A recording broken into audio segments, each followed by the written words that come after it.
Dalam Bapa dan Putra dan Roh Kudus. Amin. Bapa di surga, kami ucap syukur bahwa Roh Kudus diberikan kepada kami, supaya kita semua dapat memuliakan Tuhan selama-lamanya. Kemuliaan Tuhan selama-lamanya. Sepanjang segala abad. Sebagai Raja, sebagai penguasa, pencipta langit dan bumi. Bantu kami dengan Roh Kudus-Mu, supaya kami dapat menyelami, merasakan kehadiran Roh Kudus yang membimbing kami. Terpujilah nama-Mu kini dan sepanjang segala masa. Amin. Para saudara terkasih dalam Kristus, hari ini dalam bacaan pertama dari kitab Nabi Yesaya bab 11, sungguh mengharukan. Yesaya melihat suatu tunas yang keluar dari tunggul Isai. Isai adalah ayah dari Daud. Tunggul Isai itu adalah Daud yang berkembang menjadi raja segala bangsa Israel, yang kemudian melahirkan Yesus ratusan tahun, ratusan abad, sang juru selamat yang memiliki roh Allah, roh pengertian, roh nasihat, roh taat akan Allah, roh hikmat, roh pencerahan. Dan itulah yang ada pada Yesus. Di bagian lain dari Lukas mengatakan roh itu tinggal pada dalam diriku. Ya. Dan sekali lagi juga dalam bacaan Injil hari ini dari kitab dari Injil Lukas, Yesus berdoa dalam Roh Kudus. Dan dia menyatakan, terpujilah Allah Bapa pencipta langit dan bumi. Luar biasa. Kau sembunyikan bagi orang bijak dan orang pandai, tetapi kau berikan kepada orang kecil. Ya itulah, ya Bapa, itulah yang berkenan di hatimu. Kepada orang kecil, kepada orang sederhana, kepada Anda, kepada saya, kepada kita, ketika kita rendah hati. Tidak menuntut, tapi mengizinkan Tuhan berguna, menggunakan kita untuk karya penebusan, karya keselamatan. Di dalam kebaikan, tapi juga dalam penderitaan, dalam kesulitan. Persembahkan hidup kita kepada Tuhan. Untuk kebaikan orang lain, untuk orang-orang yang juga mengalami seperti yang kita alami. Dikatakan di sini, semua telah diserahkan kepadaku oleh Bapakku, dan tiada seorang pun yang tahu siapa anak selain Bapa, dan siapakah Bapa selain anak. Dan orang yang oleh anak diberi anugerah mengenal Bapa.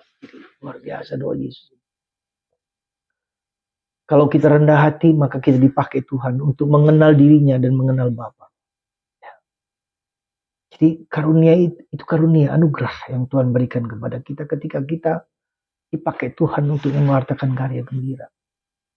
Maka mari saudara, di tengah segala tantangan, godaan, dan malapetaka yang sedang terjadi ini, tanggal 25 November yang lalu, kejadian banjir ini bukan hanya di Sibolga, bukan hanya di Aceh, bukan hanya di Sumatera Utara, tapi di belahan bumi dunia yang lain yang sama pada saat yang sama.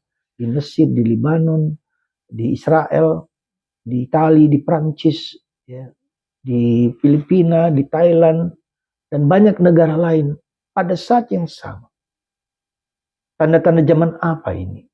Jadi bukan hanya di tempat tertentu, tapi hampir di belahan bumi dunia. Tuhan mau bicara apa kepada kita? Mungkinkah datang hari yang terakhir? Kita tidak tahu persis, tapi kita bisa membaca dan merasakan bahwa alam sungguh-sungguh saling berkaitan satu sama lain di negara satu dengan negara yang lain. Ketika gunung meletus akan mempengaruhi gunung-gunung yang lain di seluruh dunia. Saudara, kita sebagai umat manusia, kita bersatu juga sebagai manusia, bukan sebagai agama Katolik, agama Kristen, agama Islam, agama Buddha, orang tak berat. Tapi ini merupakan kemanusiaan. Kita semua diciptakan oleh Allah. Ya, semua.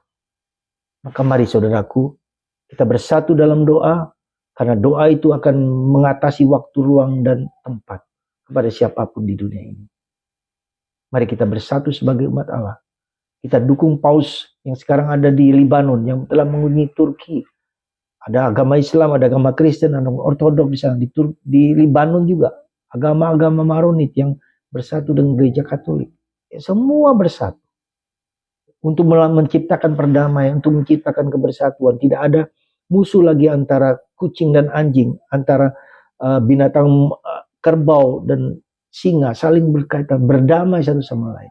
Dan itulah harapan dan cita-cita Kristus bagi kita semua. Itulah doa kita bersama. Mari kita selalu berdoa bukan untuk diri sendiri, tapi doakan untuk orang lain. Semoga Tuhan memberkati kita semua. Dengan segala kerapuhan kita berjuang bergulat untuk perdamaian. Terutama perdamaian hati kita, di mana Yesus akan datang dalam Natal yang akan datang. Damai Tuhan beserta kita semua. Bapa, Putra, dan Roh Kudus. Amin.